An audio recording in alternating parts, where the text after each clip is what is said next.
تحسين الجانب الهجومي. يتحسن الجانب الهجومي بايه يا عبد العزيز؟ انا بقى اخترت بعض الحالات في المباراه لانها تفاصيل التفاصيل، تفاصيل صغيره. الشوط الثاني مختلف نوعا ما، يرجع بلوك لورا وبيبحث عن التحولات السريعه، نزل زي عبد الصمد الزلزولي. عشان كده في بدايه الشوط الثاني بوفال ضم العمق نوعا ما. تمركز النصيري ما عجبنيش النهارده. لو الحالات جاهزه ممكن نبدا بيها بالحالات، خاصه اول التحولات بحث عن التحولات الموجوده على طول. الثلاث لاعبين الموجودين يروحوا ياخدوا ما بين الخطوط. تمركزهم كويس، تمركزهم كويس. هنا تحرك النصيري تحرك وحش قوي، هو خرج لبره، المفروض يقف بين السنتر باكين عشان تتعمل له التمرير. فالنهارده دي الحاجات اللي موجوده، لازم التفاصيل. التحول السريع نزل عبد الصمد الزلزولي. عشان كده الزلزولي عاوز يعمل كل حاجه في كره القدم، عاوز يقول انا موجود، انا عبد الصمد هنا عاوز اثبت نفسي. بسبب صغر سنه برايك يريد اثبات الذات، عشان كده قراراته كلها خطا. نعم. راح ب10 كرات اتقطع ل10، راح بواحد ضد واحد ما فيش مره عدى فيه، لانه عاوز يقول انا موجود وعاوز اعمل كل حاجه في الكوره. مش الكوره مش كده، يلعب السهل. فكرته حلوه يا وليد، انه بحث عن التامين في الجانب الدفاعي وبحث عن التحولات السريعه نوعا ما، انما لازم يتحسن من الناحيه الهجوميه. دفاعيا مميز، عنده حارس مرمى مميز جدا، عنده 4 خط دفاع مميزين في الكرات العرضيه، التغطيه، وسط ملعب مرابط النهارده قدم مباراه كبيره. فاعتقد ان الجانب الدفاعي ما فيش خوف عليه، انما الجانب الهجومي محتاج يتحسن كتير كتير، وخاصه من جانب وسط الملعب وايضا المهاجم. هتلعب بحمد الله لازم البلوك يبقى عالي، لان هو مش سريع وعاوز كرات عرضيه شمال ويمين. وده مش وده في نهايه المباراه ما كانش موجود. صحيح. فمش عاوزين نحكم عليه بدري. نعم. فهو هيحتاجه في المباريات القادمه. انما اعتقد الشوط الثاني كان من الناحيه الدفاعيه شوط ممتاز بالنسبه لي، الاخطاء قليله، انما الجانب الهجومي محتاج يتحسن، لانه قدرات او ابرز نقاط قوه المنتخب المغربي في الناحيه الهجوميه. دفاعيا مميزين، ما ننساش انه كان بيلاعب وصيف بطل العالم، فاعتقد ان النتيجه مرضيه بالنسبه لفريق المغرب. والمباراه الاولى دايما بيبقى ليها حساسيات وبيبقى ليها ظروف معينه وحسابات معينه للمدرب، فاعتقد ان المباراه دي هتديهم دفعه كبيره في المباريات القادمه ان شاء الله.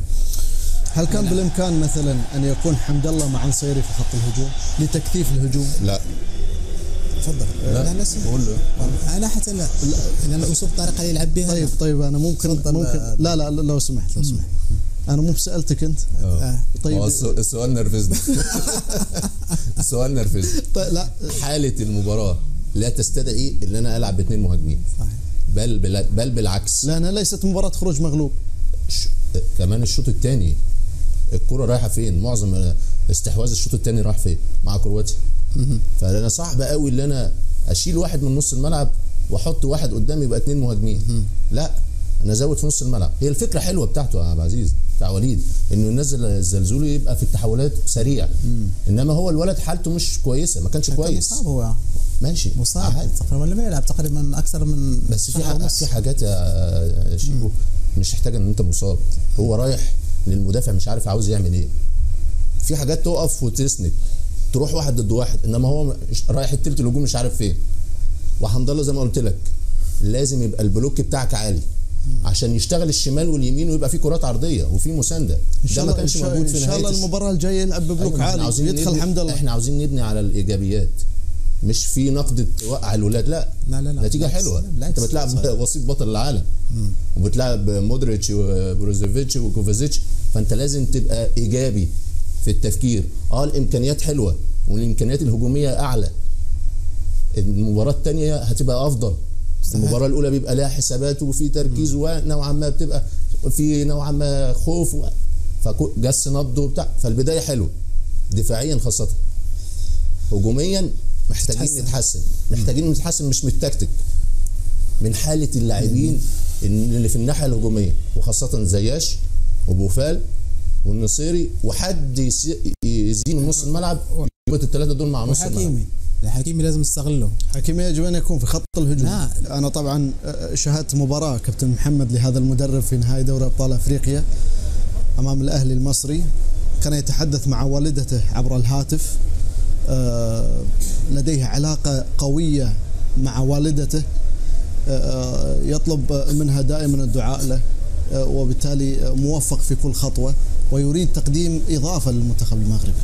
هو من المدربين الواعدين يا عم عزيز، قدم وثبت نفسه مع الوداد، بيقدم كرة حلوة، كرة هجومية مميزة، الاستحواذ، الأمور مختلفة مع المنتخبات.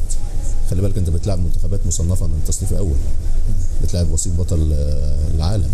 فالنهارده إدارته المباراة نوعا ما إدارة جيدة، تحضيره المباراة تحضير جيد، وبيشوف مجريات المباراة رايحة فين. يعني هو الشوط الثاني شوط مختلف.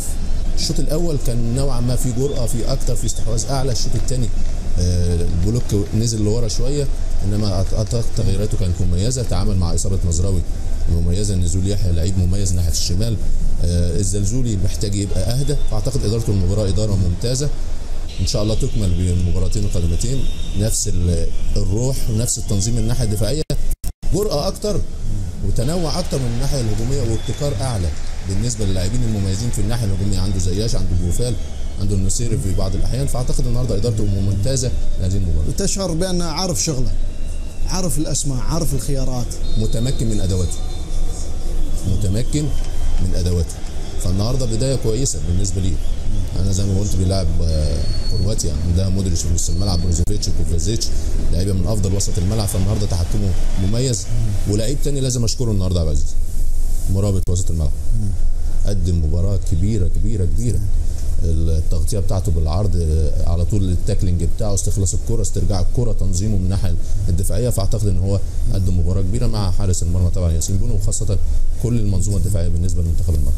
حسب رايي وحديثي أليساندرو ديل بييرو وليس التوبيلي، ديل بييرو اصبح ثاني شخص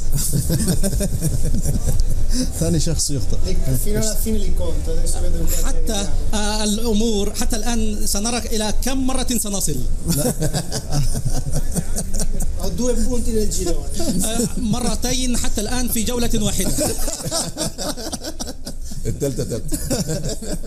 لكن انا رافقت أليساندرو التوبيلي لعده سنوات، لعده مواسم، لهذا السبب.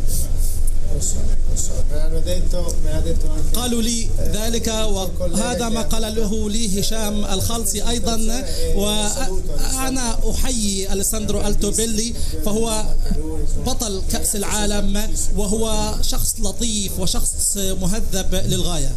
ولكن هناك عامل مشترك بأنك بطل العالم أيضا. بالفعل. أنا سعيد بما تقوله.